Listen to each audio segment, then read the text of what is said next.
Showtime.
Listening to the Sportz Nutz. Hey, y'all. Welcome to the Sportz Nutz. Yes, this is episode 180. Matt, can you believe, Shane, can you believe we have gone 187 episodes strong with the Sportz Nutz? Oh, so exciting to be that. Matt, as you always jokingly said, we're long past our ancestors. What generation are we now at 180? Are we like the great? What are we? Oh man, maybe like greats, man. I mean, they got flying cars right now, man. That's kind of what it's like, man. So, yeah, man. Yeah. Whoop. We have made we have had so much fun, guys. We have an absolute amazing episode tonight. We have a very special guest coming on. I'm absolutely really excited, ecstatic for this.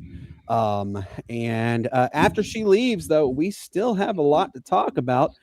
Do want to give a quick shout out, though, to 95.5 KFCE in Terrell, Texas, and TigerNation.live, which airs in Texas, Missouri, and Oklahoma, as well as the other remaining radio stations we air on, and we could be airing soon here in Easley, South Carolina. I have a meeting set up, and also the now 37 countries we air. Yes, we are now in 37 countries.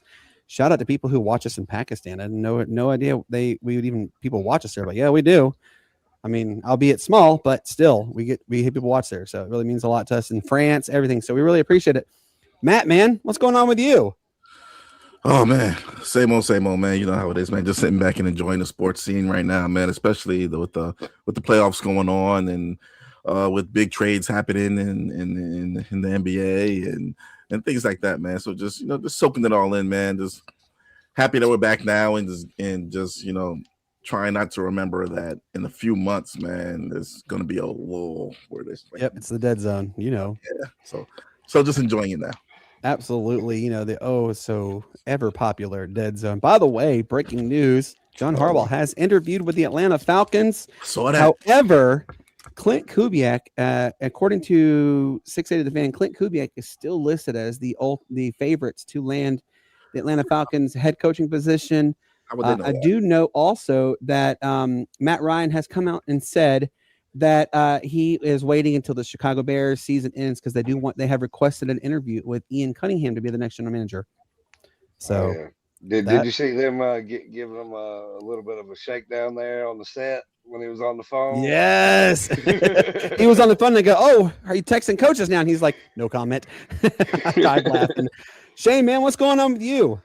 Oh man, just toughing out the cold weather up here. So we had a nice couple days in the last week, and now it's turned cold. So this is second winter. This one might set in for a little while. But other than that, man, just glad to be here, man. Ready to get into it for tonight. Absolutely. Hey, Brian, man. Guys, funny story. I was actually leaving to go get the girls in car line, and I see this car. I'm like, man, that looks like Brian's car. And I'm like, oh, it is his car. And I stopped, and Brian drives by, and I'm like, that's crazy. We're seeing each other on a regular basis now every day. Brian, what's going on with you, man? Nothing much. This got done fixing the washing machine because it kind of broke, so I had to fix that, and then I fixed the kids some lunch and everything. So yeah, I've been kind of busy since you saw me though. Yeah. So oh man. so we by the way, we had egg salad sandwich that I made a while ago too. So yeah. You know what? Get out of here. Yeah. Hey, Pensman, what's going on, man? How are you doing? Uh-oh, maybe he froze. Mike, you there? I'm good. Just getting ready to watch. Just getting ready to watch this game and everything. So Nice. yeah, I'm here. Awesome. All right, Yeah, guys. Without further ado, let's bring our guest in. Her name is Nicole Dame. She is the Texas A&M San Antonio head softball coach. Coach, thank you so much for coming in. We really do appreciate you. No, thank you guys. Thanks for having me on. Yes, welcome. Absolutely. First, like I said, I definitely want to say, it really does mean a lot to us that you have agreed to come on. And I want to say that softball has really taken off in the last several years, really so much so now that we have a professional softball league. We just actually had their draft, and the number one pick, I believe it was the girl, Maddie out of Clemson. And then now starting this year, we have a women's professional baseball league starting. And I'm really excited about that one, actually. But what does this say to you about women's sports, and what is your vision for the future?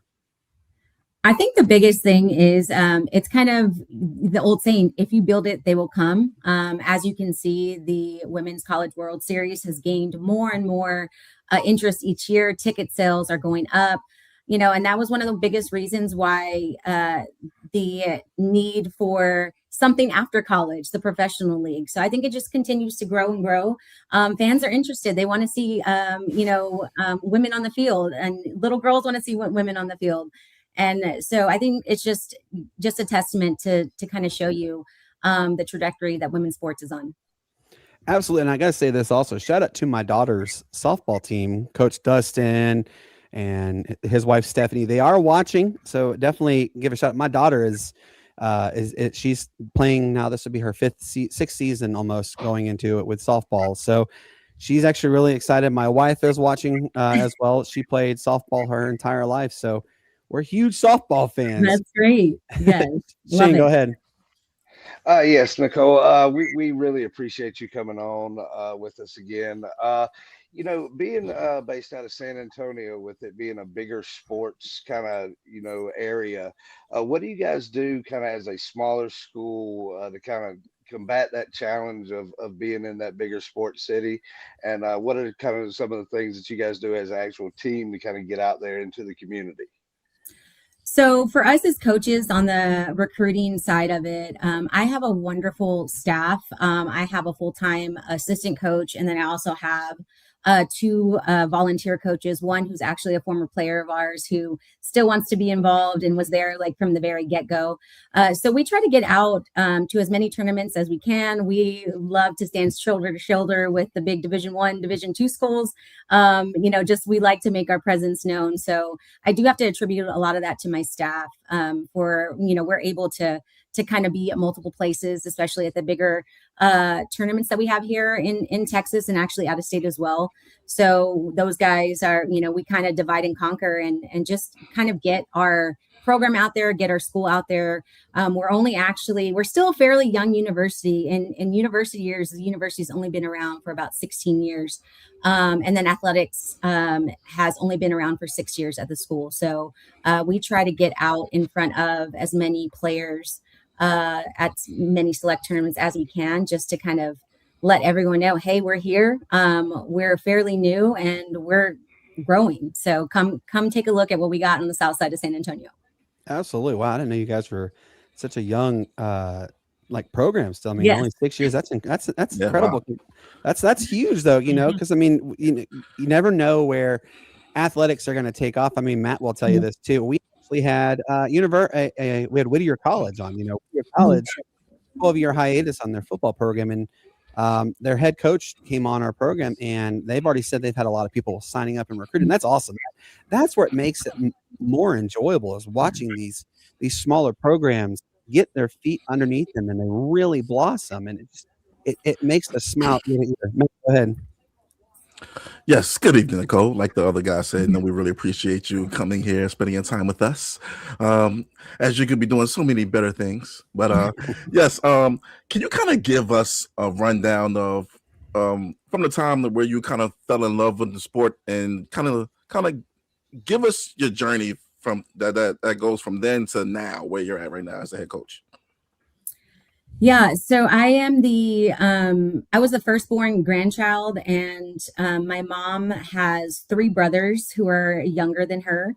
And so I grew up pretty much a tomboy. My uncles were like those tough older brothers. So I always wanted to hang out with them. And so if I wanted to hang out with them, well, you got to play sports. So growing up, I kind of did anything and everything that was available to me. I even had a stint playing Pee Wee football for a couple of years. So yes, and I just kind of, I've always been in love with the activity. Just kind of, I wanted to be active, wanted to do something. And then I actually did not go to college and pursue anything athletic wise. I had a really good offer on the academic side from the University of Texas in Austin. And I took that and I majored in business and history. And my plan was I was going to go ahead and enter the business world and be a businesswoman. And I didn't know what I was going to do with that, but that kind of fell flat. As soon as I graduated, I went straight into coaching. Nothing wrong with doing that. Yeah. I mean, I coach my daughter's basketball team. My wife coaches my daughter's softball team. So, Yes. It's fun being a coach and watching the young athletes, their minds go, and they got it. Oh, it makes it more special that way, And I will say this, I also got it, like I told you before the show, I got to give a shout out to Coach Burton and Coach Neffendor, who recommended your program to me. Okay. So that's really cool that NAIA schools stick together. Now, NAIA sports, it really does hit differently. And I would say actually more like smaller schools hit more, just make it better and insightful. But to us at the Sportz Nutz, we recently, like I said, we had the LSU Shreveport baseball team on. They did something absolutely amazing and unheard of. They went 59-0 and they won the NAIA World Series. Now, knowing how popular NAIA is starting to become, what is your particular vision for Texas A&M San Antonio in the future? And could you guys maybe consider that next jump to maybe even D2, D3, or even the D1 level? I think the biggest thing for us is we actually have a large student body population. We're about just over 8,000. I haven't seen the new enrollment numbers for the spring semester, but we are one of the fastest growing schools in the A&M system. So right now we have 6 sports, and here pretty soon we are about to actually in all one big old swoop potentially add 4 additional sports from one semester to the next. And then we're just going to continue to grow. We just completed a $2 million softball facility, an $8 million soccer and track stadium. So we are on the move at A&M San Antonio. And so I think the powers that be, they want to go toe to toe with some other large schools in our city. And so I think, it's a really great time to be a Jaguar, because I don't think that the NAI is the last stop for us. I like that, and big brother of y'all is literally right down the road at Texas San Antonio is right there. And I would love to see you guys compete regularly with UTSA. I like small schools. Matt likes small schools. Heck, we all love small schools, and it really does. It hits differently. Shane, go ahead. Oh yeah, well, I know with last semester ending, kind of fall ball ended, but can you kind of give us a little bit of insight on what's going on, how fall ball went for you guys, and what you're looking forward to in the early part of the season? Yeah, I like to put my teams through the gauntlet. So we actually played nothing but Division 1 and Division 2 schools the entire fall. That's all we played. We kind of did a really, really kind of killer weekend. One weekend during our fall, we had a doubleheader against a Division 2 on Friday, and then another doubleheader Saturday morning against Division 1, and then finished off that evening with another doubleheader against a Division 2 school. So we did all of that in a 48-hour period, and kind of we told our players we want to put you through the test, and I want to see where we're at, and we kind of make the fall as hard as possible. That way, when we get to the spring season where it's actually counts, it seems a little bit easier for them. Ain't nothing wrong with that. Real quick before I go to Matt, are y'all ever considering playing Clemson? I don't know if the trip is in our kind of. I do know the head coach. I'm just saying. Oh my God. Yeah, I don't know if that road trip is going to be allowable right now by my AD. Exactly. But hey, the more the merrier. I think you asked me like, hey, who's y'all's biggest rival? And I'm like, everybody. That is true. Yeah, that was a good. I actually chuckled when you said that. My wife was like, "What are you laughing?" I'm like, "Look what she said," and she laughed too. She was like, "That's a good response, everybody," because that's kind of how it is, I mean, you everybody has their own like rivals, but when you say everybody, that's pretty indicative of the truth. All right, Matt, go ahead. Now, Nicole, we all know San Antonio's talent is deep, but it's heavily scouted by Texas, A&M, College Station, Baylor, et cetera, et cetera, et cetera. So how do you guys plan on keeping the city's best players home? I think one of the biggest things is, we're a very family oriented program. We're heavy on the family, and a lot of these players, it's like, hey, you've had like mom, dad, grandma, grandpa, aunts, uncles, cousins at every single game. How is that going to look if you're 3 hours away, 4 hours away, 5 hours away? So we really try to say like, hey, when you join our Jag family, like you're just getting a bigger family. So we really try to ensure like, hey, how do you really feel about them not being at every game? Like, is that something that you're okay with? Like, if they're okay with it, like, okay, all right, like we get it. So we talked to them a lot about that. And then also too, one of the biggest things for us is we're very transparent. I don't recruit players and I'm not trying to sell them a car. I'm trying to give them a clear picture on what it's like to play for me. So I try to set all the cards out on the table from the very first recruitment visit. So I'm going to try to give you a clear, concise picture of what it's like to be an A&M San Antonio Jaguar. When is y'all's first? So before I let you go, can you let everybody know when your first game is for the regular season, and then also where they can find you, especially your school on social media? Yes. So we actually open up the season at the end of the month on January 31st, which is a Saturday. It's actually our ribbon cutting for our brand new softball stadium. We play at 12-2 that day. So we're super excited to open up the season and play at home for the very first time. We do have an Instagram account. We have a TikTok account. We have all of our information on our website. So Tamusa Sports. You can go ahead and click on softball, and then you'll get a link to all of our socials, and then you can follow us for sure. I have a comment. This is from my wife. Oh. She said, traveling is definitely hard, but committed parents will be there no matter what. It's all about the family. That is true. So my father-in-law, he passed away, unfortunately, in 22, but when he was alive, he made it a conscious effort, I should say, to never miss a game of Cassie's, and he never did. And I live in Easley, South Carolina. She went to literally, it's a tiny little town, Waleska, Georgia. Back then it was called Reinhardt College. Now it's called Reinhardt University, but it's a one traffic light town. That's how small Waleska is. Matt will tell you, he knows how small Waleska is.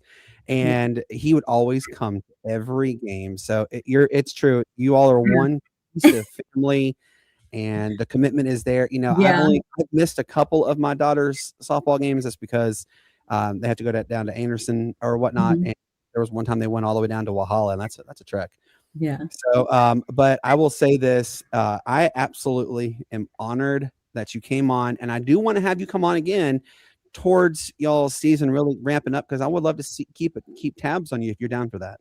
Yeah, sounds good. Yes, the more kind of awareness we can bring about our school, about our program, the better. So we're all for it. So again, thank you guys so much. I truly appreciate it. And like I said, congrats on 180. So that's awesome.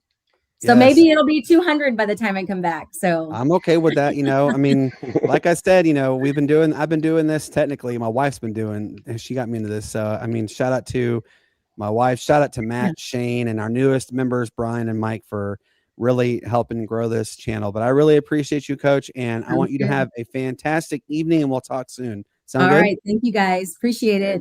Take care. Appreciate it, Nicole. All right. Thanks. Bye-bye. Wow, that's pretty cool. I mean, come on, guys, think about that for a second. That's 6 years. That's all they've been around. That's pretty impressive for, only being a 6-year program, and they're already getting that growth. I love it. That makes it hit better. Oh yeah, when I played, fall ball was where they tested us too. So oh, absolutely, that's the way to do it. Yeah. I mean, Brian will tell you, him and I have actually gone to a couple of Clemson fall games, and they played, ironically, the last one Brian and I went to. They were playing Spartanburg Methodist College, which is Cassie's actually original school she went to, was SMC. And then she went to Reinhardt after she graduated. So it was pretty cool to go there. And you really do get, tested. You absolutely do get tested on every level. So congratulations to Coach Nicole on her upcoming season. We're proud. We're definitely cheering them on, and we cannot wait. So guys, I wanted to go into this, and I actually was really pleasantly surprised. What a fantastic weekend it was for football. We had a great showing from college, unless you live in Eugene, and professional football, in case you live anywhere your team lost. But I will tell you this, everybody got the chance to be glued in to fantastic football. Heck, Shane, we even talk about your Carolina Panthers making a feverish comeback, but you still got to deal with the likes of Matthew Stafford, and they lost 34-31. But we also saw one of the most exciting games of this young NFL postseason in the Bears and Packers. Matt, if I sat here and told you that the Bears were up 21-3 at half, you would sit there and say, well, it's probably over with, right? I mean, there's almost a zero probability of anybody coming back, right? Well, yeah, the Packers were up 21-3 at half, man, and there was no probability to come back. I think it was 21-3 going into the fourth quarter, if I'm not mistaken. But the Bears showed that they got it right. They got the head coach and quarterback combination right, man. No matter what color he paints his fingernails, that's a bad boy in the fourth quarter. Hey, man. I will tell you this too, though. That's a bad boy in the fourth quarter, man. But did you also see his completion percentage, Matt? I have not. Dreadful. It was 43.5% accurate. I get That's it. terrible. I mean, you got to understand, a lot of those players on the team, this is their first playoff game, man. The jitters, they exist. They're there. And Caleb Williams, this is only his second season, man. This is his second season. Obviously, Ben Johnson, it was the absolute right hire. But absolutely. Then also, let's go right down the road. Well, technically right down the road from you at Mercedes-Benz Stadium. Would the real Oregon Ducks please stand up? Because I'm gonna quote Matt's favorite word. Oregon got mollywopped by Indiana, 56-22, and it really those remaining points were just garbage touchdowns. I mean, did any of you, and I know you're all going to say no, but if any of y'all say yes, did you guys really think Oregon was going to get throttled that bad? I mean, we saw what happened to Alabama. Yeah. I mean, so we did. You saw what happened to Alabama, and so you knew it was coming. I mean, you had to know it was coming. I didn't think. I knew they were gonna. I knew Indiana was gonna win. I did say for a lot of times this was Indiana's season, absolutely. But wow, 56-22. But then also, I think Kurt did that to get some revenge for JMU. I think he did. I think he did. Remember, JMU did blow the socks out of Oregon. I mean, Oregon blew the socks out of JMU. So yeah, almost identical scores, wasn't it? Yeah, it was really weird. But also, you guys did see the same thing. The Bills, the Jaguars. That was a fantastic finish. Congratulations on Jacksonville having a great season. But the Bills, they came on top at the end, and that's all that where it matters. But then also, how about the Niners and the Eagles? I mean, wow. Did you guys, I don't know if you guys saw this. I did text you, but George Kittle is out for the rest of the year, most of next year, if not all of next year. He tore his Achilles. That's Yeah. it's about over for him. That's a wrap. Yeah. That's a wrap, man. But my question for you is, everybody, and I'm going to start with Pinsman on this one. How excited are you for the rest of the football campaign on both levels? That means the college level and the NFL level. And which games other than tonight are you circling, Pinsman? Well, I'm circling tonight, so as you can see behind me, but I am circling empty stadium. probably the Seahawks. Don't say game. empty stadium, Matt. Pro- Sorry, I thought my mic was muted. I'm sorry. Yeah, probably the Seahawks game. I'm excited. So Ooh, and I we'll like see that. what happens. Yeah. What about I'm you, impressed with Shane? what the Seahawks are doing. Which game or games are you circling? You can do both. Obviously the national championship is left, but you can do college, you can do pro, you can do both. Which one are you circling the most for? I'm Hold on, let me go. I'm very interested in to see what kind of physicality we're going to see in next Monday's matchup in the college football championship. It's going to be a matter of will in that game. So I'm really excited for that one. But can I just point this out? What happened before the 2-minute defenses in the NFL when it comes to the fourth quarter? I mean, there Oh my has God, been you're right. zero. What did happen? It doesn't matter what team you looked at in the last 2 minutes of each game or each half. They just let the other team run rampant on them. They just let them do it. And I mean, it was funny. I was watching. I forget which game it was, but they ran a tight end little wheel route on a running back swing and a up the seam post, and they ran it the very next day, and the same exact thing happened. Touchdown. That's I crazy. mean, too. it's I think it was, I know what you're talking about. It's the Ole Miss. No. No, was no, it Ole Miss? Ole Miss. No. No. This was in the NFL. I see it. It's an NFL game. Yeah, because it was wide. He was DJ wide Moore, open. DJ Moore scored. Yes, that's what it was, because it was the Packers. exact same play. But then the next day, I forget. I think it was the middle game. I think it was the touchdown pass. I think to a tight end. I forget which game it was, but I mean it was identical. It was a Dalton Kincaid, I think. I think it on was, that last drive where he ran that little wheel route. Yes, and they've running had the back came exact out same first. result. Yeah, exact same result, and it looked like the exact same busted coverage. So Okay. I don't know why the NFL defenses wanted to play like each other. Shane, you didn't know it is a copycat league, man. Oh true. no, I know that, Come on but now. I mean, we're talking about playoffs. Yeah, you Shane's right. You think playoffs, it means, let's play extra tight defense. No, it's like, okay, here you go.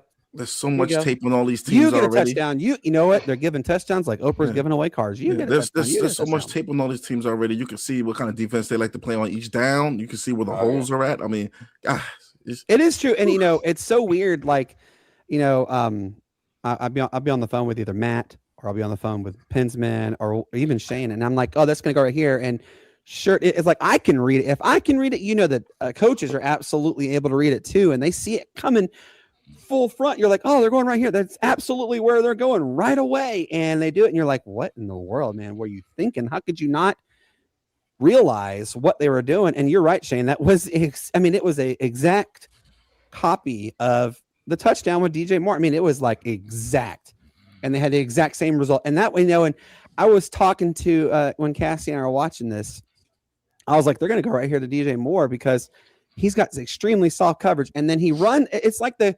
DB was like, oh, I'm going to go. I'll let somebody else handle. And I mean, he could have taken a nap. He could have gotten up, had breakfast. Heck, he could even had lunch and still scored a touchdown. That's how wide open he was.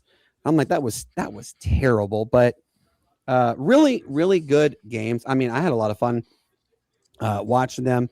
And what'd you guys think? I'm going to start with you, Brian. What did you think about the Patriots and their I guess you call it throttling? 16-3 is not really a throttle, but I mean, it could be, but what do you think? Obviously, it's well documented that the Chargers have never done good on the East Coast in general, but they've never done good in the wintertime. They've always struggled. Obviously, the Niners have too. The Niners were the only difference that came on top. But what do you think about the whole situation with how New England took it to Jim Harbaugh and the Chargers?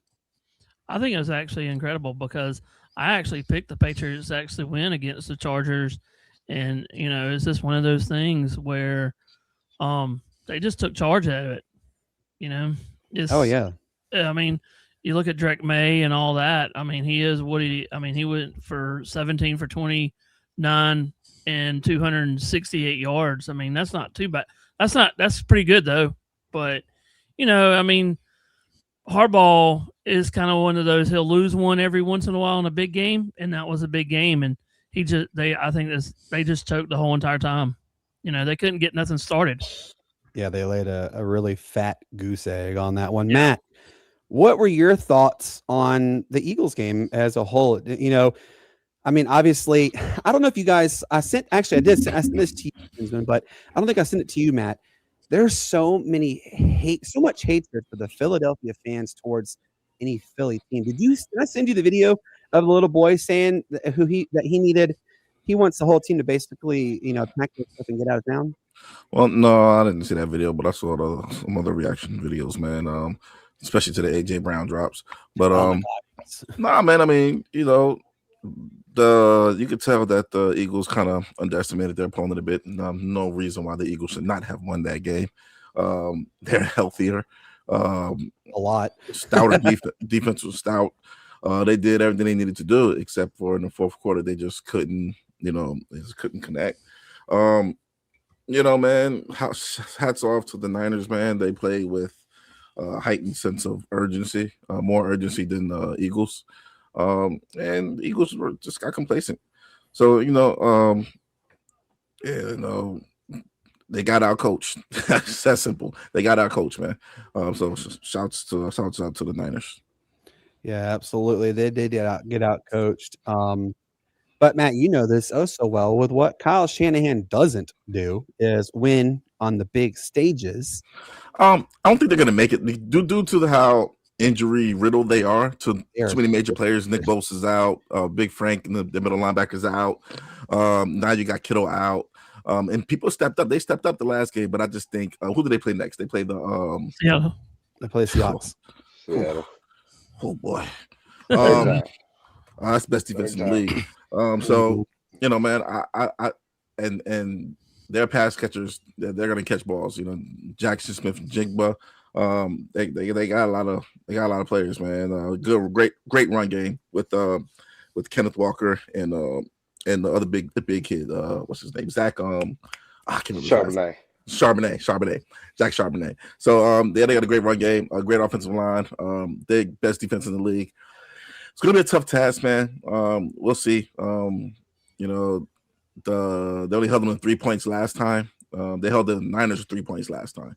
The Seahawks did. So we'll see if the Niners learn something. But the Seahawks got rest, extra game tape, extra game prep. Might be a tough excuse me. Might be a tough task for the Niners. Hey, very well could be. Brian, have you heard the conspiracy theory about the substation being next to the practice field? That's why the 49ers are getting injured all the time. I heard that too. It's kind of I heard that too. Could be conspiracies out there. It's awfully shaky the way it's going. And we're not talking about little guys. We're talking about big names. Oh, I know. But they only play there. They work out at a whole different facility somewhere else, man, and stuff like that. Well, the practice field is right there beside it. Yeah, it's right beside it. Oh, is it? Oh, yeah. Never mind. And if you look at that stadium, it's a square. Closer to the stadium, yeah. Wow. It's actually a square. It's not really a stadium, but Thomas said it would be something if Steelers win and go deep because of Rodgers being from California. Troy Aikman and Joe Buck. Man. No, I'm actually pulling for the Steelers, man. Today, I'm actually pulling for those boys today. I want them to get this win, and not because I have placed. Not because of AA run. Matt? Not because I play Because your parlay. No parlay. I'm not doing any parlays this week. But I did do a little $10 bet with with a coworker. So a little innocent $10 bet. So we'll see what happens. All right, so let's move to the next topic, y'all. College basketball, man. It's really showing some pretty amazing standings, Matt. Did you know that we have 4 16-0 teams in college basketball? Just for bleeps and giggles, can any of you guys name those 4? I'm gonna start with you, Matt. Do you know those 4? I have no idea, man. I've been so caught up in football, man. I've been catching the highlights and stuff here and there, but I have no idea, man. Here's what I want you to do. Look at the Big 10, Big 12 range. Just take a gander. If you can, don't Google it right now, but just kind of take a guess, because Kansas. No. Whoa. No. Whoa. Big Red. Ohio State? No. No, Big Oregon? Red. No. Nebraska is 1. Nebraska? Yeah, Nebraska Big is Red. 16-0. They're now the new number 1. Well, not new, but they've been number 1 for a while. But Arizona, Iowa State. Hold on. Tell me this. Just answer me this. Just answer me this. Is Bryce James getting run in Arizona? We're not talking about the Bronny James family. I didn't say Bryce. We're not talking about LeBron James kids. So I haven't looked. I need to go look. You know what I mean? But So, and then the other one, Iowa State, is also 16-0. Wow, that's crazy to think that. Up until this past week, actually, George Mason was undefeated. They lost. Vandy was undefeated. And Vanderbilt, sorry, so there's 5. So Vanderbilt's 16-0 as well. Yeah.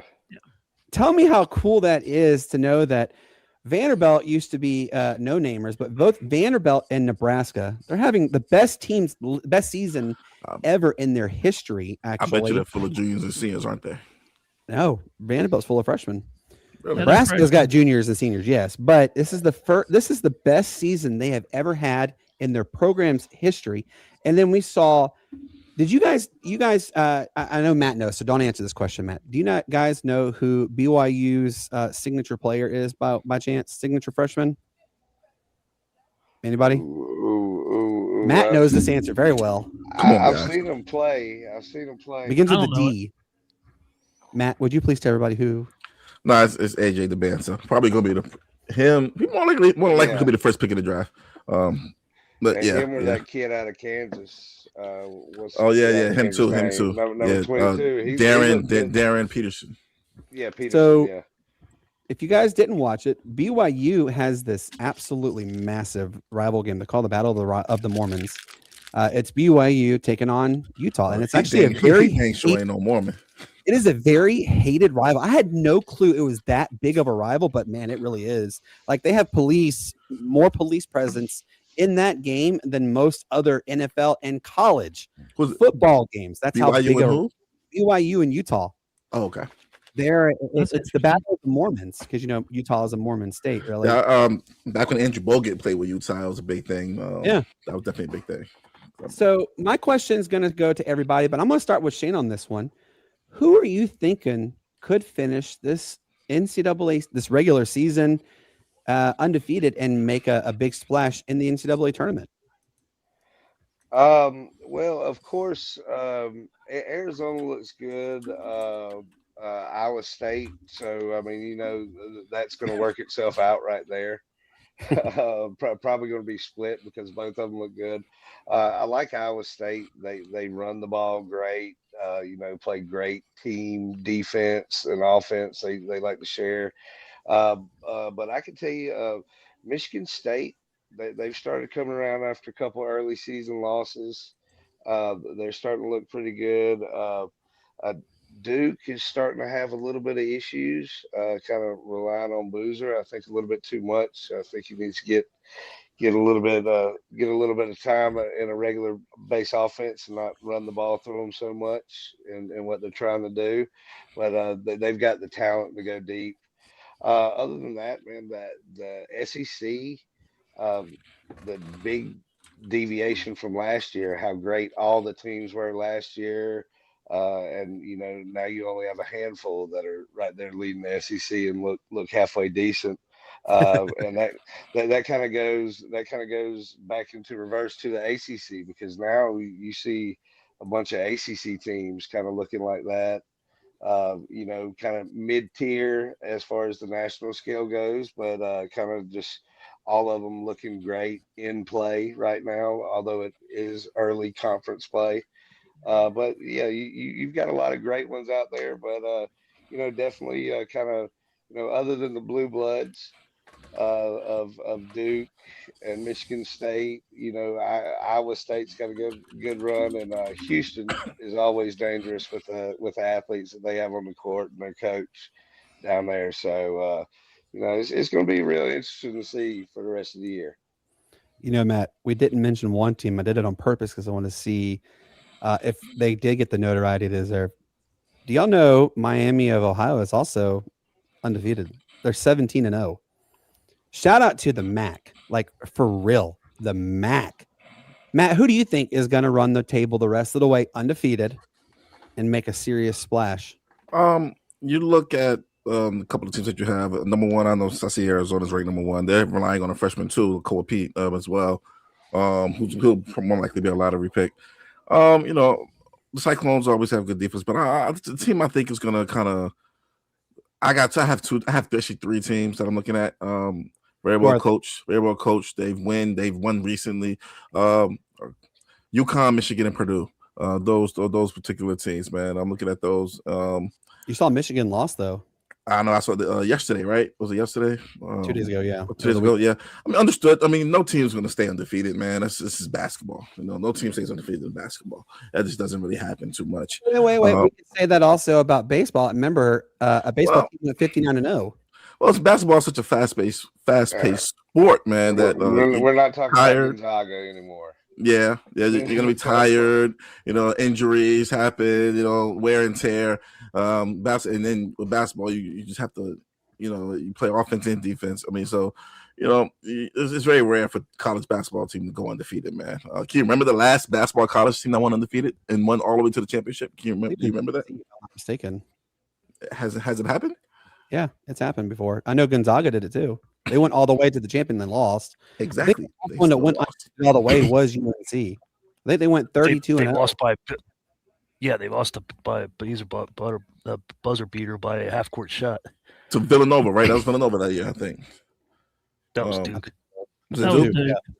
Okay.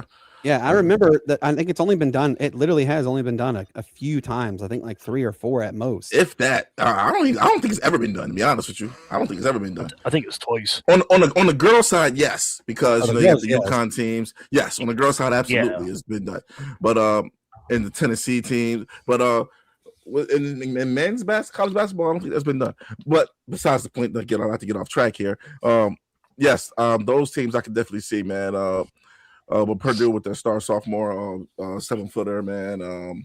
Michigan's always well coached, and UConn, they've been there before recently. You ready to hear this? It's only been done twice, ever in the history. The last team to do it was UNC. The first team to ever do it was the 75-76 Indiana Hoosiers. Ooh, what year UNC was that? This is 2008. I wonder who was on that team. A lot. A lot of great players. That's for darn sure. I don't know about that. I'm looking at it right now. I think Ty Lawson was Ty Lawson. Yeah. I think Ty Lawson was on that team. And then Danny Green. Obviously the Bruins did it too, but that's just UCLA. But that was the regular. They lost in the playoffs too a couple times. I think Ty Lawson. I think Danny Green. I think. Yeah. Now you got me looking up. Too? Just throwing I know. 2007 UNC team. I had to been right around Hansborough as well. Yeah, no, that's what I'm thinking. All right, so it's 2008. Sorry, that's what sportsreference.com is saying. 2008. Yeah. Butch Davis was the athletic director was Dick Bader? Bador? I don't know how you say his last name. I'm sorry if I'm butchering it. I apologize. I was going to say, Butch Davis was the football coach. I don't know, man. I see 2007, 2008, UNC was 36-3. And then the next year, 2008, 2009, they were 34-4. I'm looking. This is according to Sports Reference. What is it? Sports Ruins. Okay. Sports Reference is given multiple times, is what it's saying. All right. Yeah. 1956 and through 19 1957, North Carolina went 32-0, captured the national championship under Frank McGore. I mean, are we gonna count those? They were all plumbers and lawyers, and It says the Tar Heel Times is mentioning that too. they were plumbers and lawyers and doctors. Yeah. So you're saying, And Does that really count? Are we really gonna count that? hey, I mean, Yeah. 76, Yeah. 70, I mean, 75, 76. yeah, No, they no, were it's on the team before they became Yes. doctors. Yeah, that's right. They were on the team. Absolutely. So, all right, let's go to the next topic on this one because I mean we could spend hours on days, but I'm going to give Absolutely. you guys a list. Okay, I did text you all, but I'm going to show the list right here so our fans can see it. Let me get into the camera view. Actually, let me make my screen big here. Yay! All right, this is the top 50 baseball players of all time. All right, does everybody see it? Mm-hmm. Well, my screen went black. There we go. All right, Come on, Brandon. who's the number one on that list? By the way, anybody? The Babe. Babe. Babe Babe Ruth. That's right. All right. So, I did text you guys the picture.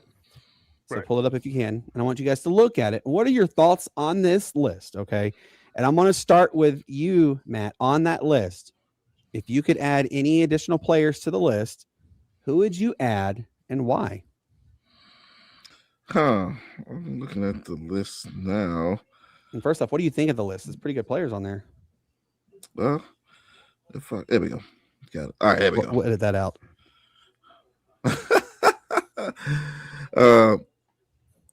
Yeah, man. I mean, Ichiro Suzuki on there. Where is one player that I definitely would add that I do not see? Who would you add? Never mind, I see him. He's at 12. I was about to say. You have to have the greatest lefty ever. I'm about to say, if y'all didn't have King Griffey in there, man. You know what? Give me, let's see. Ooh, we There's a got lot of Chipper. big good names on that list. Yeah, you have Chipper. You got A-Rod. You got Pedro. How about Sid Bream? Pujols. Why would you put Sid Bream on there, Brian? Because he actually Yeah. won. I mean, he did. My thing is, I think he did But when Sid they were Bream going to the chat. Yeah. is not one of the greatest, though. I respect the Pete Rose. Hold on, Yes. hold on, Brandon. Yeah. Brandon got to respect his opinion. Where Because is- he won a championship with the Atlanta Braves, and he made a big hit for there. Now he So, made a yeah. slide. He did made what's a called a slide, yeah. slide. It's called Yeah. a slide around the world. I'll tell you who I don't see. Who? I don't see Freddie Freeman. Because Freddie Freeman's not the greatest player yet. He's not top 50 yet. He's not a legend just yet. He's getting there. But Pinsman made a comment to me earlier today about that list What else is with he need to do? regards to Shohei Ohtani. Shohei Ohtani's not on there yet. Oh yeah, you definitely gotta have Ohtani on there. But here's a question though: would you put Mike Trout on there? Mike Trout's on there. Yeah. Where? He is on there. 30s. Mike Trout somewhere is in 34. On the right side. 34. Okay, dang, my bad, fellas, He's my on bad. the right hand side. I ain't even see the right hand side. My So, bad. I don't know if you guys also paid attention to the list. There is no number 35 Can I on say that my names? list. Why is it not a 30? Because Brandon, can which number doubled up? I know the number doubled up somewhere. Nope. Brandon, can I say the two names I gave you last night? Yeah, go ahead. I want Tom Glavine on there, and I want Andy Pettit on there. I like those choices. I like those choices a lot, actually. So the question, Matt, is why is there no number 35? Good one. So I'm going to pull it up. Actually, he's on there, but Hornus Wagner is on there, okay? Do you see him? He is number 13. Yeah. He actually accounts for 2 because he played multiple times. He was great. Then they had a war, and then he came back and was great again. That's why. Why not put him at 35 as well? I don't know. This is not my list, but this is because he played twice. I got another one. Why Okay. is not I got a Ryan question for Sandberg not everybody, on too. there? Ryan Sandberg. Who did he play Yeah, for? the Cubs. Texas. That's why. I'm just kidding. I don't know. But also remember though, Brian, Yeah. Oh, up man. until recently, no Cubs. Almost every player in the Chicago Cubs organization didn't even know what a World Series title tasted like. Yeah, I know. Poor Sosa. Poor Sosa. For me. But did For you me. notice though? All right. So what about you, Shane? You see the list, Shane? Well, yeah, I saw most of it. Is Jeff Bagwell on there? I don't see him on here. Yeah. No. So you would add Bagwell? You'd add Bags? What about? Well, I mean, I'm just thinking of some names. Larry Walker, was he on there? I don't see him on there. He was a Rocky. That's why. Who does Shohei Ohtani take out? Yeah, that's that. See, there's 'Cause he's gonna be there. There's a couple guys that I see that Why would could be hold on? there, Why would you take? especially Why with would you take? Why would you Kershaw. take players out? Well, because Shohei Ohtani is going to be in his top Shohei 50. Ohtani is going to be on there. I would take. Honestly, I'm going to ask a very serious question, to all you guys. Okay. Is Wade Boggs deserving to be on this list? He's number 42, but is he really deserving to be on this list? Shane? No. Let's see. That's why I mentioned a couple other players that aren't on the list. There's a couple of them that you can argue here or there. What about George? Why would George Brett be on this list too? Is the next question. The only thing I remember George Brett so much famous about is the out that really wasn't an out, because they awarded him the home run the next day. Yeah. After they called him out, but I would not classify him as one of the greatest players. Would you? I don't know. I got a question for everybody too. By the way, I mean, even Dale Murphy's not even on there. No, that's a weird stat right there. What's your question, Pinsman? this is for everybody. Would you? I know what he did. Just forget what he did. But would you add Pete Rose to that list? He's on the list. He is on there. He's number 19. Never mind. He's number 19. Never mind. Yeah. I didn't expect him that high either. I didn't expect him that high either, man. I saw him. I was like, oh. I know. Him, Yogi Berra, and Barry Bonds, I think, were all disrespected on this list. Whoa. Hold up. Where is Mark McGwire? What about? I would have moved. Oh, here's the name. I would have moved Ricky Henderson higher. Ricky Henderson did something that no one will ever be able to accomplish again.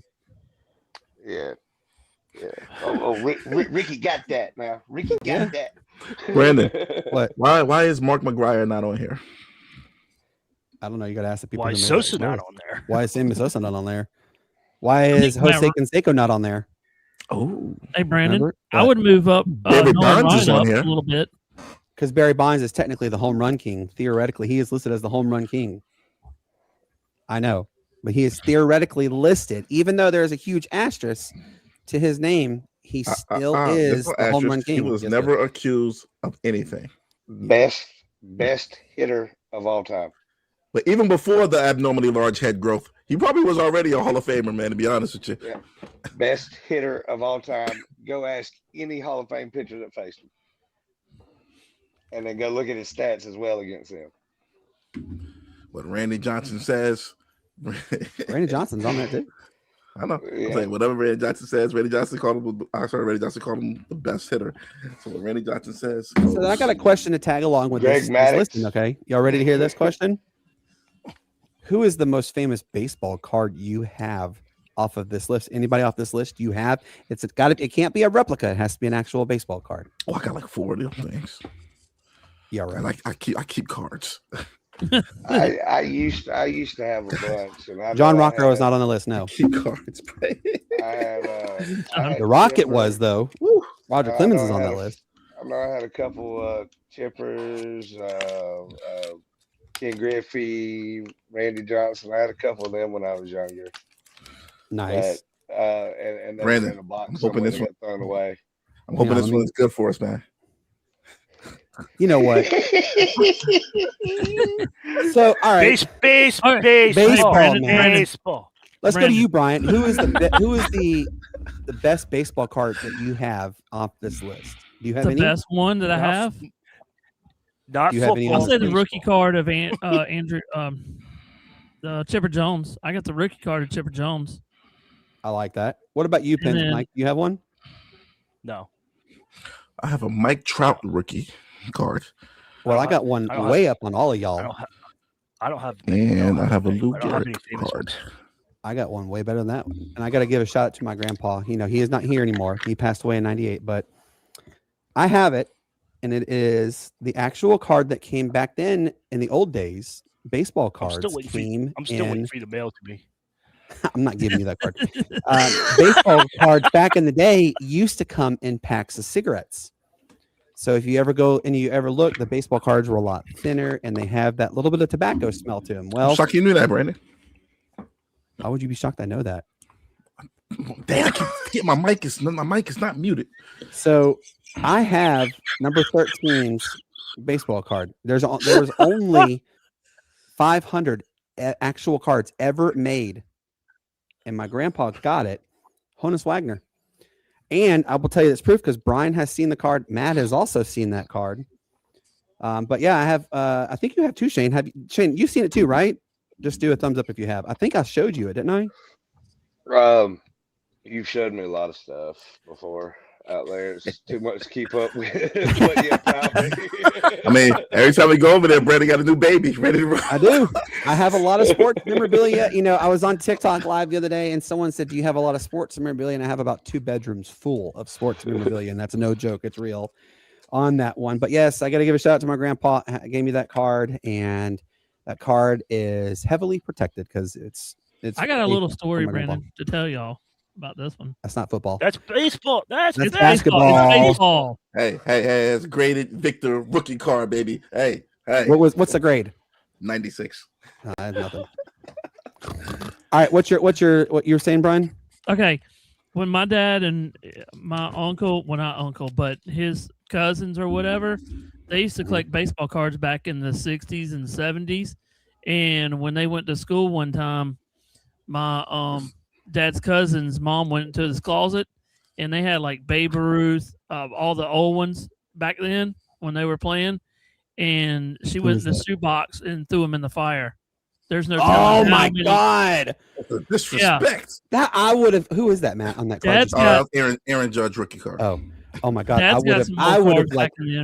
would have lost my bleep if that had happened. Yeah, Dad said they had like 4 shoeboxes because they were in the wrapper with bubble gum in them, the old bubble gum. See, Brian, they were only for like a 25 cents a baseball card, and he had Hank Aaron. I mean, all the big ones that he had. Brian, back in that area.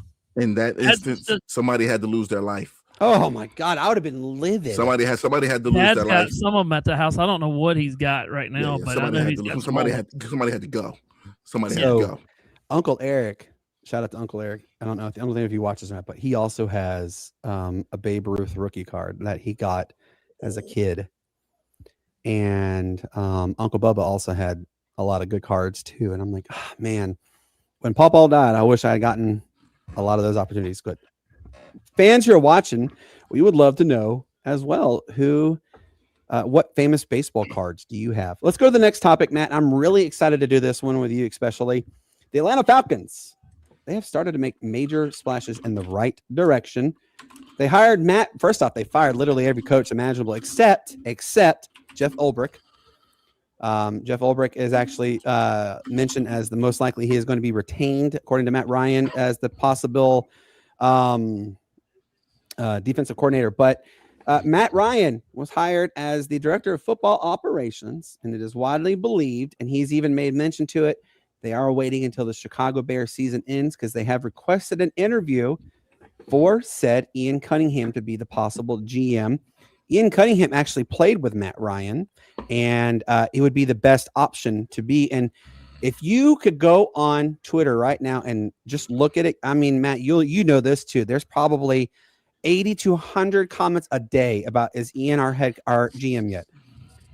So Ian Cunningham is listed in there, but the names that are linked to Atlanta as for being coaches as well as head coach is actually pretty interesting. First off, John Harbaugh did interview today. So did Kevin Stefanski. Stefanski is listed as a potential for the OC position, which I'm okay with. He's actually a pretty good offensive-minded person. Just didn't have the right pieces in Cleveland, and it is Cleveland after all. But you ready to hear this, Matt? Here's actually an alarming stat. And I know Pinsman knows this answer, so nobody don't answer the question, Pinsman. But can anybody tell me what is significant about the Atlanta Falcons and every playoff team this year? Can anybody tell me the significance? What, they're interviewing somebody from each playoff team?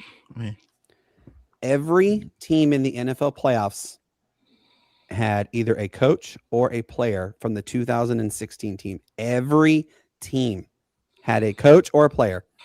It's bizarre. So Mike McDaniel is linked to Atlanta. He is actually linked as a possible replacement to Jeff Ulbrich. I don't think that's going to happen. Mike McDaniel can go kick rocks for all I care. Whoa. Let's not forget, on 2016, he was the offensive assistant.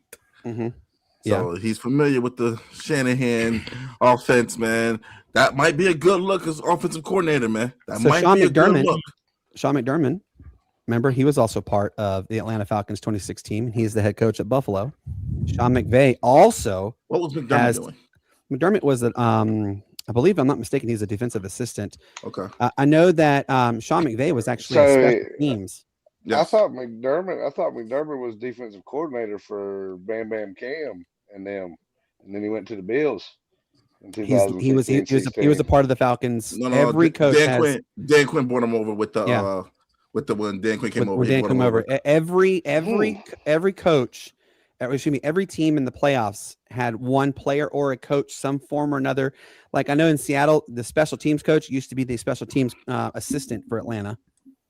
And then obviously go look at the Bears, and who is one of the most famous players on the Bears that still plays today, Grady Jarrett, which is really weird to think that. And then also Matt LaFleur. Remember, Matt LaFleur was also a part of the Atlanta Falcons 2016 team, and he is the head coach not much longer probably in Green Bay. So it's pretty interesting to note that. But I thought I saw where they were working on a deal with him. There's a potential he's going to the talks are around the league, and I know he's supposed to meet, from what Ian Rappaport said, is that he's supposed to meet sometime this week with the owners of the Packers to discuss his future. Yeah, and a lot of people are calling for his heads. Yeah, everybody's calling for his heads They there. were going to give him at least one more year from what they were saying. I mean, well, shoot, anything's possible nowadays, especially with the fact that you have John Harbaugh. Literally, that's weird, by the way, to think that John Harbaugh is. I'm tripping. McDermott was with the Panthers. He was Panthers defensive coach. He was part of Atlanta's organization. He was Panthers defensive coach. I'm sitting here thinking, Isaiah. Oh, okay, that was. No, he was part of it. But all right, so then, Matt, who do you think will be the next Atlanta Falcons head coach? Either Harbaugh. It's either going to be Harbaugh or it's going to be Kubiak. It's going to be one of those two. I want Clint Kubiak. I want Harbaugh. See, enough of this first-time coach business here in Atlanta. Our last 5 coaches were first-time coaches. Didn't work out. We need a coach that's won before and that's been there. Enough. Wait. Yeah, we just talked about the 2016 team. Okay. Wasn't he a first-year coach? Yes, he was a first-year coach. And what happened? Didn't he go? Well, no. Let's blame Kyle Shanahan for that one. Kyle Shanahan, who was a first-time offensive coordinator. First-time offensive coordinator. Yes. Doesn't matter. He was a first-time head coach. And experience. You know what John Harbaugh would have done when that call came in? You know what Harbaugh would have done? Cancel that. Run the ball. I formation big. Run the ball up the middle. HB dive. Let's go. That's what would have happened. Wait. Can you say that one more time, please? What play did you just call? I don't know. You said HB dive. I formation halfback running back dive up the middle. Run up the middle. Whatever. It's a Madden play, dude. It's a Madden play. Oh, here we go, Madden again. I will tell you this, Matt, I'm really proud of you for knowing plays, yes, but let's get our formations correct, sir. Look, man, our formation, whatever. Halfback dive comes off of a shotgun. Whatever. And that's why Raheem got fired. What you were talking about is a 22 blast where you run up an I formation up the middle. HB dive. Running back dive, wide receiver could have went into the backfield and ran a dive. It doesn't matter. They should have ran the ball. And that would have been the game too. Took a knee, fullback dive. I mean, it doesn't matter. QB sneak doesn't matter. 3 tush pushes, first down. That's what I'm saying. So if an experienced coach was there, but I say that to say if an experienced coach was there, he would have nixed that call and told him to run the ball. Why are we running a play action on a first down? Come on, man. Julio just made this catch. Julio made the catch of the world. Actually, let's ride it out. That will go down in NFL history as one of the greatest catches to ever. No, it won't because they lost. No, I'm saying it because how many other players besides Julian Edelman have an Ant-Man hold the ball for him in that catch? But the fact that it was darn near impossible, and he was able to tap those toes just to get that catch. I mean, if you heard Wes Durham and Dave Archer, they still to this day actually talk about it, and it's been a decade since that that amazing catch. But that was an exceptional catch. All right, let's go to the next topic. Shane, do you have a little sports story you would love to share with everybody? No, I just got a few honorable mentions tonight. All right, let's go to Matt. What about you? Do you have a sports story? Actually, I do, guys. I'm listening. I'm loving it here. If you say Bronny James, I'm not. Or Bryce James or LaFlop, I'm gonna say no. This is more important. This is more important than that, man. Okay, friend. Let's timestamp that. We just heard he is against LeBron. Okay, sorry, Matt. Go ahead. every franchise has hopes of landing that piece that they can build around. Every franchise hopes having that piece. For the Atlanta Hawks, we saw them. They had Dominique. All right. After Dominique left, they went through a little thing, a little limbo, you know, until they got Steve Smith and Dikembe Mutombo, Christian Laettner, and in the late 90s. Late 90s, early 2000s, Mookie Blaylock, those guys. But after that, as soon as we drafted Marvin Williams, number 2, it's just been downhill. It's been downhill for the Atlanta Hawks. But as you know, the basketball guys like to play, we got a stroke of luck, and we were able to draft a 6'1" point guard named Rayford Trey Young, the junior. Look at you going the whole name, by the way. Wow. And Rayford, Mr. Young would go on. He just got traded. That's why.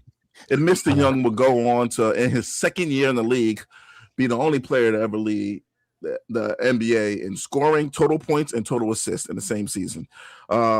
If it's been done, it was by Tiny Archibald or somebody like that. But from my understanding, he was the only one to ever do it, as he averaged 30 and almost 10 his second year in the league as a 20-year-old. So much was put on him to run that offense. He had to be everything. So the crazy shots you saw, he was the offense. He was the engine. Trey Young never had any help. He has never played with an all-star caliber player until they got DeJounte Murray, who happened to play the same position as him, which did not make any sense at all. So another failed experiment by management, and they decided, we're just going to draft players. So we finally get to a point. They're going to draft forwards. we finally get to a point in Trey Young's career where the players that they draft are starting to blossom a little bit. All right, we finally get there. The 20th pick in the draft, Jalen Johnson, who went to Duke that year but had a down year. It was the COVID year, so he fell in the draft to 20th. He should have been a top 5 pick. Coming into the season, he was a top 5 pick. Hawks ended up getting him. Jalen Johnson has blossomed into a triple-double LeBron-type player as he averages 25, 10, and 8. God, he doesn't flop like LeBron. As he averages 25, 10, and 8 at the moment as we speak. And Trey Young has been hurt this year, has been in and out of the lineup, hurt. Trey Young's only played like 10 games with the Hawks this year. Just 10, And the moment that we have a superstar ready to play with Trey Young, we decide to trade him not only for a bag of chips. Didn't they cut him too, by the way?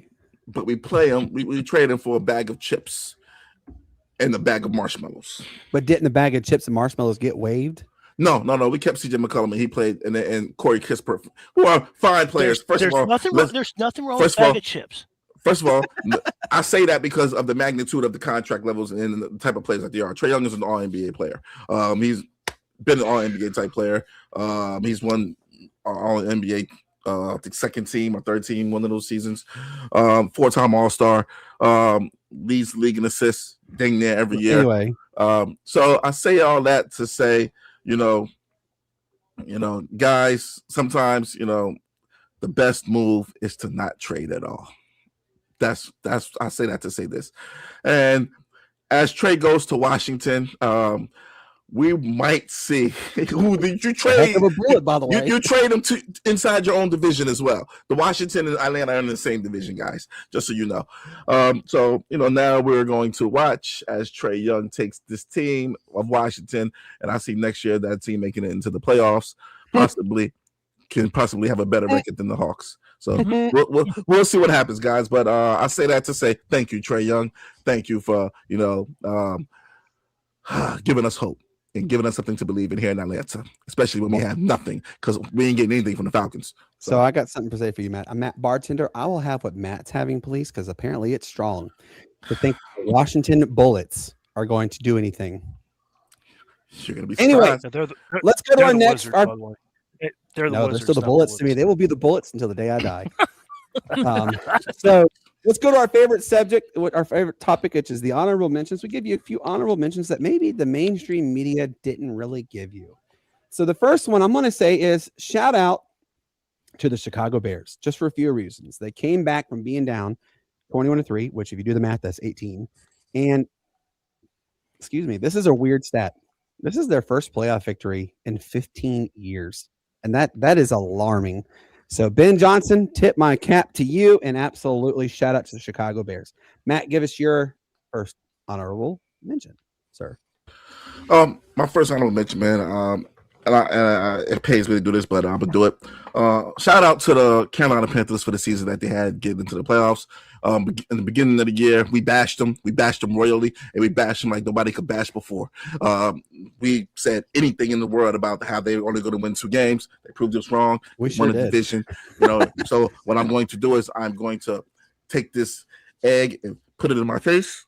And hey, Carolina, heck of a year. Congratulations on winning the division, Shane. So 8-10 is such an accomplishment. I'm gonna be a man. I'm gonna be a man and admit that I was wrong. Man, 8-10 is the best record ever. All right, Shane, give us your first honorable mention, sir. Yeah. My first honorable mention is gonna ride those coattails with Matt and go to Mr. Bryce Young. Oh boy. Here we go. Turned it around since being benched last year, and everywhere but the scoreboard, he outdueled an MVP candidate in Matthew Stafford. Everywhere but the scoreboard, he outdueled him. That's all I got to say on that. Shout out goes to the Carolina Panthers fans too. I don't know if you guys saw the videos with the way that they played. I got a story to tell you. With the way that they played and how they acted during their first home playoff game there in a few years. 10 years to be exact.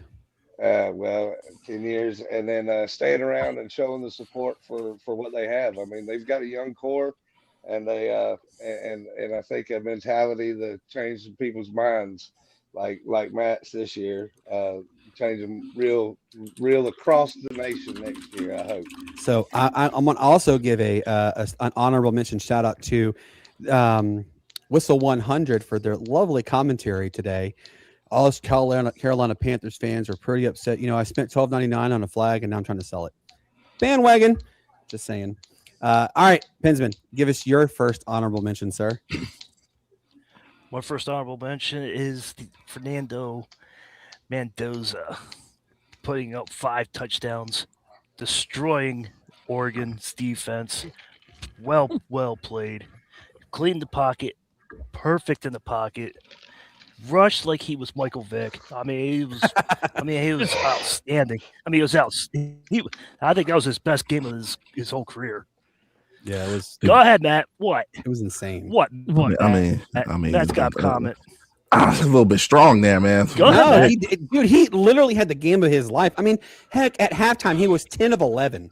I get with that. 3 touchdowns. I'm not saying anything about that. I'm talking about the running like Michael Vick. He ran like Michael Vick. The boy can run. The boy can run, but I don't think we still to this day haven't seen a quarterback run like Vick yet. That's just me though. Go back. He plays over in Baltimore. I want you to go back and look at highlights.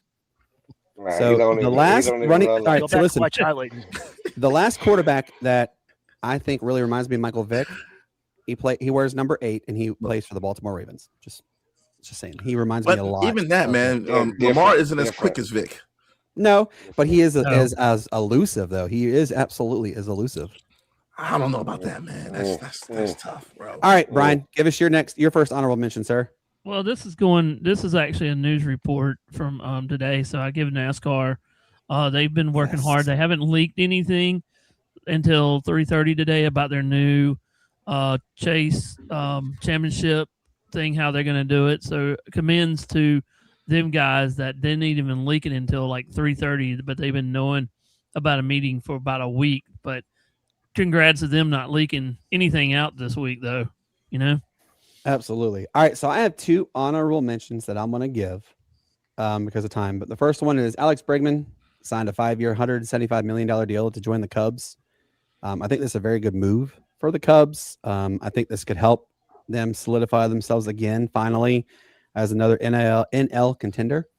My next one, though, also is going to stay in the state of North Carolina. Shout out, sort of, to the Charlotte Hornets for absolutely beating the pants off the Utah Jazz over the weekend. Did any of y'all happen to see what the final score was? No, what was it? 150 to 95. It is the second largest margin of victory in recent times in NBA history. So let me ask you this before we go to the next one: is anybody else tired of these extremely high scores in NBA? Remember back in the day when you scored 100 to 110, you were guaranteed a victory. Now, yeah, man. If you don't score 110 before the third quarter, you suck. Yeah, back then it was like the scores were 88 to 89. Or yes, like that, I miss those good old days. But absolutely, though, the fact that Brandon, Charlotte is a laughing stock. What? Go ahead. I got a true story to tell everybody. In Philadelphia, if the Sixers scored 100 points, you get a free coupon for a Big Mac. I heard that too. Yeah.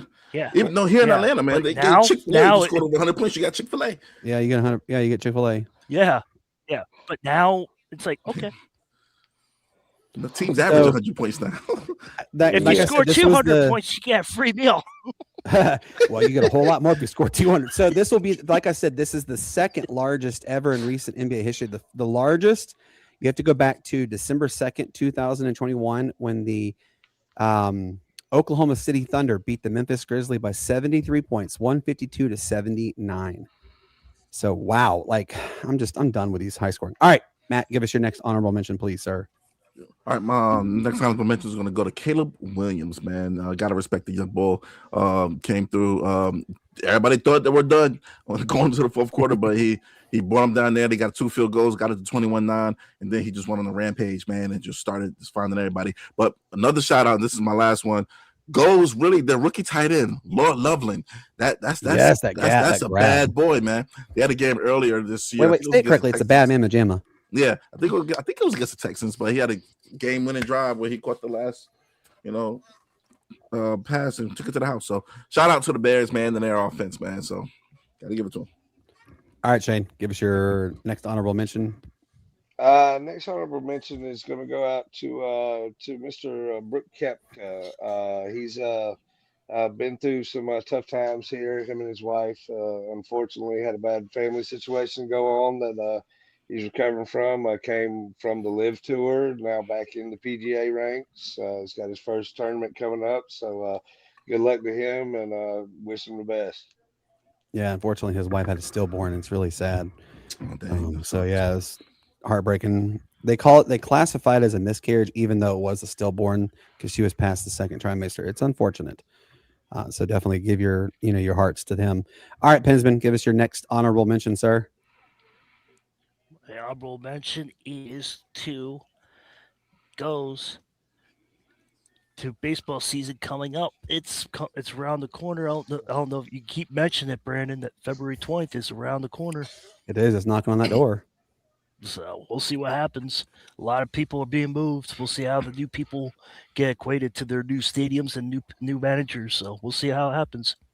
Yep. All right, Brian, give us your next honorable mention, sir. My last one is going to Clemson offense. The new Clemson actually went into the portal this year and got 8 players so far. So that's a big shock. Oh my God, we need to call the AJ the paper on that one. Congratulations to Dabo for finally getting with the times. Well, it's not Dabo. It's actually Allen. I'm looking over there. Porter. It's defense. It's nothing but defense. No, and then one offense. They got the SM. School, they got the SM. They got the SMU running back. Like I saw that. Yes, that's crazy. Congrats to Clemson on that one for going actually getting 8 players or 9. Hey, good move. Tech's doing it in the transfer portal. Yes, we are. Yeah, wrong one. Dude, Matt, you really are. Y'all, okay, wait. Yes, we are. Georgia Tech is eating it alive. Talk about how many Alabama players that Georgia Tech has nabbed. They've got like 7 or 8 Alabama alone. It's come on over to us, guys. I guarantee you, if you don't make it in football, you'll have a 6-figure career waiting for you. They are eating it up left and right. Don't worry. Georgia Tech is you'll pass those all your kids. classes. I promise you, you'll pass all your classes. Georgia Tech absolutely hit it right. So congratulations, Georgia Tech. All right, real quick, I want to give a shout out to the Tampa Bay Lightning. All you gotta do is attend classes and you pass. Yep. Did you go? All right. Cool. Plus, all right, so I got to give my last honorable mention is going to go out to Tampa Bay Lightning. They have won 10 straight, but guess what? They're up 4-1 against the Flyers. It looks like it's going to be 11 straight. Yes. And this will actually push them into number 1 in the East. Points total. So congratulations. Points total. Points matter. For now. Yes. For now. Points matter. And I'm in my fear, my hope is that when we come talking in June and July, the Stanley Cup Finals features said Tampa Bay Lightning and the unfortunate Colorado Avalanche. I don't think it's going to happen with Colorado just because nobody's ever won the Stanley Cup in the present. Either. You know what? Go away. I'm with you on that one, Pinsman. Wait, the Virginia Hurricanes aren't playing though. Shane agrees with me. No, because he thinks the Carolina Hurricanes are going to go. I mean, hey, they ain't going to go. Right. Anyway, guys, we have had an absolute blast with you. Thank you for Coach Dame of Texas A&M San Antonio for coming on and sharing insights about her softball program. The fact that they're only a 6-year-old athletic program. Shout out to literally everybody who tuned in tonight. I have some numbers and they're pretty staggering, but I'm not going to share them with you because I want to get the full grasp of it all. Real quick update on the next coming episodes. Wednesday, it'll be episode 181. But guess what, Matt? Our good friend Marcus McCallum returns. He's going to talk to us. We have a lot to talk to him about. So we have him coming on in Friday, the 16th. It is episode 182. We're already moving along. Man, that's awesome. And then Monday, the 19th, it'll be episode 183. Brandon Leak, looks like that'll be the episode he comes on. I'm waiting. I have his number. I'm going to call him tomorrow to verify. And I think Abe Gordon is coming on, Matt, Wednesday, the 21st, which is episode 184. Okay. So we're really excited about those two. The 23rd, let's see. I had... Who did I had? So I have so many people that I have trouble remembering all the guests that are coming on. I know on the 23rd, we have somebody big coming on. I do know also we have on the 6th of February, we have the play-by-play announcer of the Seattle Kraken coming on. Pinsman has a interview lined up, actually, and this is legit. Breaking news. It will not be live. It's going to be recorded. So because of his time, Pinsman is secured interviews thanks to us really working with them. All right. You know what? Pinsman, share the good news. Who are you getting to interview, sir? The Penguins play-by-play announcer. Yep. Joe Brand will be coming to have a interview with Pinsman. Really excited to get that. I mean, that's pretty awesome to have that. And then, okay. Yeah, no. I mean, look, we have 2 NHL teams. We have the Seattle Kraken and we have now the Pittsburgh Penguins. I hope this means that we can get more. I mean, Shane, your next task to get somebody is definitely get somebody from Carolina Hurricane to come on. I have contact information. I'll happy to get it to you so we can get them on. Or Virginia. or the Virginia Hurricanes. And then also Brian Pettit has also secured interviews with Brad Brownell from Clemson, the men's basketball coach and the head softball coach. I'm supposed to talk with them. I'm supposed to talk with them tomorrow or Thursday just to see what day is available for them. So as you see, we're racking up the good guests. I know Matt is working on some big things, so we should hopefully hear something really soon on his side with Damian Stoudemire. I mean, Damian, Matt's only been reaching out to you, like, dude, answer the phone. And then, like I said, Shane, hopefully we'll get somebody from Carolina. God, if we get Carolina Hurricane, Tampa Bay Lightning, Pittsburgh Penguins, and I mean, God, if we got every team, that'd be phenomenal. So, but yep, as you guys see, we have a lot cooking. And our final episode of January will be episode 188. We are going to discuss who possibly could win the Super Bowl. We'll talk about the Super Bowl matchup. And I want us to all recall our favorite NFL moments of this season. Real quick, also, we will be doing streaming live the NFL draft. We have some people who will actually be at the draft that will help interact with us. But stay tuned for that one. We'll have more updates as time goes by. Matt, with that being said, please give your final goodbyes to everybody, sir. As always, guys, we have a good week coming up in sports. Good week, good weekend, whatever coming up in sports, man. And I'm sorry, we just got through the weekend. Wow, we have a good week coming up in sports. Shane was like, "Wait a second, it's not the weekend." You gotta remember, man. My weekend's a little different than you guys. My weekend is Wednesday and Thursday. That's my weekend. But no, Shane's face was like, "We're not the weekend." But anyway, we got a good week coming up, man. Of sports, man. So and this, if you throwing them back like that on a Monday, man, and hey, man. Anyways, nah, man, guys, just play by the rules, man. Be kind to others. Don't get flagged in the game of life, man. Just do what you need to do. Get in, get out. Absolutely, Brian. Give your final goodbye, sir. I just want to tell everybody: be kind, be safe, and love each other. Amen. Pensman, give your final goodbyes. Well, the Pittsburgh Steelers are up 3-0 right now. End of one. Just want to point that out. So. There's a lot of hate in the world. Gotta respect everybody. Let's get away from the hate. If you don't like what they say, walk the other way and subscribe to our channel and everybody you see here. So, good night, everybody. Every time you say "walk away," I think of that song "Walk This Way." For some reason, it's in my head every time. I know, right. I know, because you're a dork. Wow. All right, no. Actually, Pensman's wife gave us the dork award. So, all right, Shane, give us your final goodbyes, sir. We are dorks. Oh yeah, well, just as always, may the good Lord bless you. Peace, love, and bacon grease. Peace, love, and bacon grease, indeed. As always, tell you guys, peace up, A-Town, down, Y. It's the greatest sports state ever was. You guys have a wonderful week. We will see you on Wednesday. Until then, and again, I keep bringing this up because it actually is. Matt and I really like this one. You guys have a wonderful evening. Good night.